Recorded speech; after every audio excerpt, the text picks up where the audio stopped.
పిఠాపురం నియోజకవర్గం మాజీ Telugu Desam MLA incharge SVSN వర్మకు ప్రభుత్వం గన్మెన్లను కేటాయించింది. గురువారం వారు వర్మ వద్ద విధుల్లో చేరారు. ఆయనకు త్వరలో కేబినెట్ పదవి లభించనుందని నియోజకవర్గంలో ప్రచారం జరుగుతున్న నేపథ్యంలో ఈ గన్మెన్ కేటాయింపు ప్రాధాన్యత సంతరించుకుంది.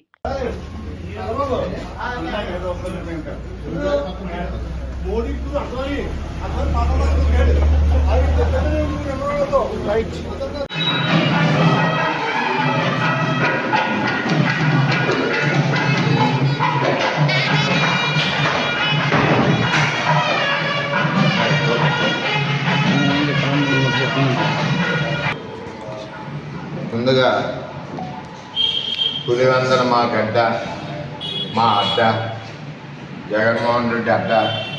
ఈ అడ్డా గడ్డలకి కరెక్ట్గా చంద్రబాబు నాయుడు తెలుగుదేశం పార్టీ పుదిగట్టు. అంటే అక్కడ ఎన్నో సంవత్సరాల నుంచి ఓటు హక్కు ఎరగని వాళ్ళు, అంటే వాళ్ళు ఓటు వాళ్ళు వేసుకోరు. ఏనీడు జగన్మోహన్ రెడ్డి ఈవేళ స్వచ్ఛందంగా వేశారు, చెంప చెళ్ళు మనిపించారు. 6,800 ఓట్లు సుమారు మెజార్టీ వచ్చింది. వాళ్ళకి వచ్చినాయి 630 చెట్లు. ఇది పులివెందల్లో తెలుగుదేశం పార్టీ జెండా రెపరెపలాడింది. త్వరలోనే కూడా ఎమ్మెల్యే సీట్లు కూడా రెపరెపలాడతాయి.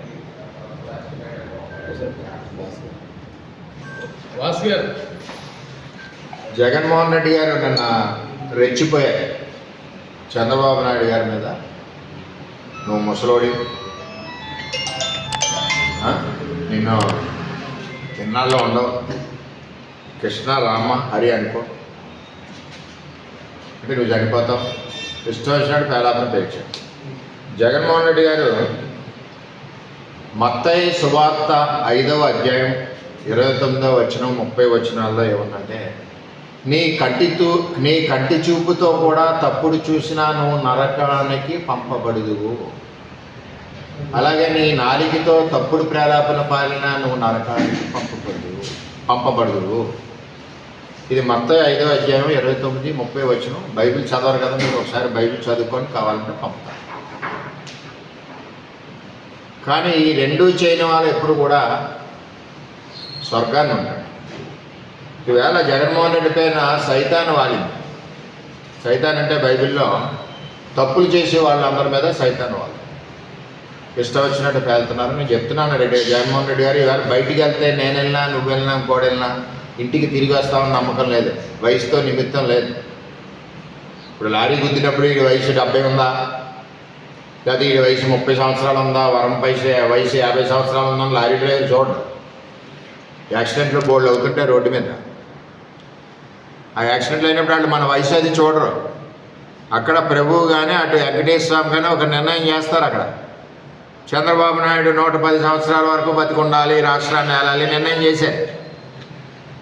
అలాగే జగన్మోహన్ రెడ్డి ఓడిపోవాలి, ప్రతిపక్షంలో ఉండాలి, ఈ రాష్ట్రంలో చూస్తూ ఉండాలి, తెలుగుదేశం పార్టీ ప్రజలకు మంచి చేస్తూ ఉంటుంది అని నిర్ణయం చేశారు. నీకు కూడా వయసు ఎందుకు పెంచారంటే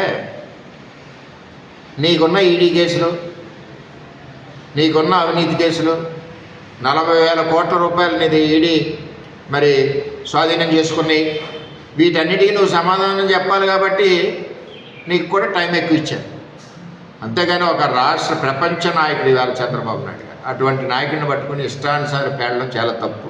నేను సూటిగా అడుగుతున్నాను జగన్మోహన్ రెడ్డి గారిని, లిక్కర్ స్కామ్ ఏమైనా 3,200 కోట్లు చేశారు మీరు, చంద్రబాబు ఏమైనా లిక్కర్ స్కామ్ చేశాడా? అవినీతి మేము 100 కేసులు ఉన్నాయి జగన్మోహన్ రెడ్డి గారు మీకు. చంద్రబాబు నాయుడు మీద ఏమైనా కేసులు ఉన్నాయా? నువ్వు బలవంతం పెట్టి తప్పుడు కేసులు తప్పితే ఇన్ని కేసుల మీద ఈడీ అటాచ్మెంట్ చేసింది. చంద్రబాబు నాయుడు ఆస్తి ఏమైనా ఈడీ అటాచ్మెంట్ చేసిందా? ఈవేళ నిన్ను 11 సీట్లకు పరిమితం చేశారు. ఎందుకు చేశారు అర్థం చేసుకోవాలి. ప్రజల్ని కష్టపడి మంచిగా ఓటు అడుగు, తప్పేం లేదు. నువ్వు ఉండవు. ఈవేళ పులివెందుల్లో నువ్వు గత 20-10 సంవత్సరాల నుంచి ఓట్లు వేయనట్లేదు. ఈవేళ స్వతంత్రంగా ఓటు వేయించుకునే పరిస్థితి ఎలక్షన్ కమిషన్ చంద్రబాబు నాయకత్వంలో ఉన్న తెలుగుదేశం ప్రభుత్వం కల్పించింది. ఈవేళ కాళ్ళను ఎగరేసుకునేసారు ఓటు. అందుకే ఈరోజు నువ్వు ఓడిపోయావు. ఏది ఏమైనా జగన్మోహన్ రెడ్డి గారు నోరు అదుపులో పెట్టుకోండి. నువ్వు నీతివంతుడైతే ఎవరిని తిట్టినా పడతావు. ఈవేళ అన్ని అవినీతి కేసులు నీ దగ్గర ఉన్నాయి. నువ్వు నిజాయితీపరుడు కదా, నీతివంతుడు కదా, మరి ఒక లెటర్ నరేంద్ర మోడీ గారికి పెట్టు, నా కేసులు వెంటనే తేల్చేయండి, నాకు సర్టిఫికేట్ ఇచ్చేయండి, లెటర్ పెట్టండి. ఈడీ కేసులు అన్నీ, కరప్షన్ కేసులు అన్నీ కూడా వెంటనే తేల్చేయండి అని లెటర్ పెట్టండి. నీతిమంతుడు కదా, నీతి నిజాయితీతో మాట్లాడుతున్నారు కదా, వెంటనే ఒక లెటర్ పెట్టండి, తక్షణం నాకు తేల్చేయండి, స్పెషల్ కోర్టు పెట్టి నా మీద కేసులు అన్నీ తేల్చేయండి అని జగన్మోహన్ రెడ్డి గారు, సెంట్రల్ గవర్నమెంట్ మోడీ గారికి లెటర్ రాయండి. ఒక సర్టిఫికేట్, క్లీన్ సర్టిఫికేట్ వచ్చేస్తుంది మీకు, క్లీనో బ్యాడో ఏదో వచ్చేస్తుంది సర్టిఫికేట్. ఈవేళ మీరు చేసే పనులన్నీ కూడా మీరు నరకానికి పోవడానికి సిద్ధంగా ఉన్నారు, రెడీగా ఉన్నాయి, నూనెలు మరుగుతూ ఉన్నాయి. రాసి ఉంది బైబిల్లో, ఇప్పుడు చదివి వినిపించాను. అంచేత తప్పుడు ప్రేలాపన ప్రేరణ కరెక్ట్ కాదు. చంద్రబాబు నాయుడు గారిని అనే స్థాయికి కూడా కాదు. ఇవాళ క్లియర్గా ఈవేళ సూపర్ 6 పథకాలు ఇచ్చుకుంటా పోతున్నాం. ఈవేళ ఉచిత బస్సు రేపు ఏది ఇవ్వలేదు, లేని కూడా చేస్తున్నాం. దీపం పథకం, అన్నదాత సుఖీభవ, తల్లికి వందనం. నువ్వు ఒక పిల్లోడికి ఇచ్చి ఇంకో పిల్లోడిని చదివించకుండా పని పెట్టుకునే పరిస్థితి తల్లిని కల్పించావు. వేళ తల్లి పిల్లలందరికీ సమానంగా విద్యిస్తుంది. దానికి కారణం చంద్రబాబు నాయుడు. ఇటువంటి పరిస్థితుల్లో నీ ప్రేలాపన కట్టుకోవాల్సిందిగా కోరుతా ఉన్నాం. అన్ని రకాలుగా అన్యాయం చేసావు. రాష్ట్రాన్ని ముంచేశావు, పోలవరాన్ని ముంచేశావు, అమరావతిని ముంచేశావు. ఇన్ని రకాలుగా మోసం చేసిన వ్యక్తి జగన్మోహన్ రెడ్డి ఈ రాష్ట్రంలో అందుకనే ప్రజలు గట్టిగా బుద్ధి చెప్పారు. అంచేత అవినీతి పరుడు జగన్మోహన్ రెడ్డి. కేసులన్నీ కూడా నీ వైపే ఉన్నాయి జగన్మోహన్ రెడ్డి. ఈడీ స్వాధీనపరుచుకున్న ఆస్తులన్నీ నీయే జగన్మోహన్ రెడ్డి. లిక్కర్ స్కామ్లో 3,200 కోట్లు ఆల్రెడీ జైలుకి వెళ్తా ఉన్నారు జగన్మోహన్ రెడ్డి గారు. ఇన్ని రకాల బ్యాడ్ ఇంప్రెషన్ ఈ రాష్ట్రంలో నీ మీద ఉండి నువ్వు చంద్రబాబు నాయుడిని విమర్శించడం చాలా బాధాకరం. ఎందుకంటే చంద్రబాబు నాయుడు నాయకులు ప్రపంచానికి కావాలని కోరుకుంటున్నారు ఎక్కడ చూసినా.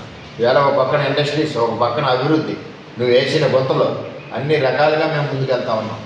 అది ప్రభుత్వం. ఈ ప్రభుత్వం ఇంకా 10 ఏళ్ళు ఉంటుంది. చంద్రబాబు నాయుడు గారు ఇప్పుడు బైబిల్లో చదివాను, వచనం 5వ అధ్యాయం మత్తయి 29-30 చదువుకోండి. దాని ప్రకారం చంద్రబాబు నాయుడు గారికి ఎప్పుడు కూడా భగవంతుడు 110 ఏళ్ళు రాసించాడు. 110 సంవత్సరాలైనా వెళ్తాడు. నువ్వు అలా చూస్తూ ఉంటావు. ఏదో నువ్వు ముసలోడు అయిపోయావు, రామకృష్ణ అనుకో, నువ్వు చనిపోతావు. ఈ పేలాపనొద్దు. ఎవరు చనిపోతారు? పాపులు ముందు పోతారు. పాపం చేసిన వాళ్ళు ముందు పోతారు. ఈ రాష్ట్ర ప్రజలను దోచుకున్న వాళ్ళకి అది ఎఫెక్ట్ అవుతుంది. నేను దోచుకుంటే నేను, మీరు దోచుకుంటే మీరు, ఇంకొకరు దోచుకుంటే ఇంకొకరు.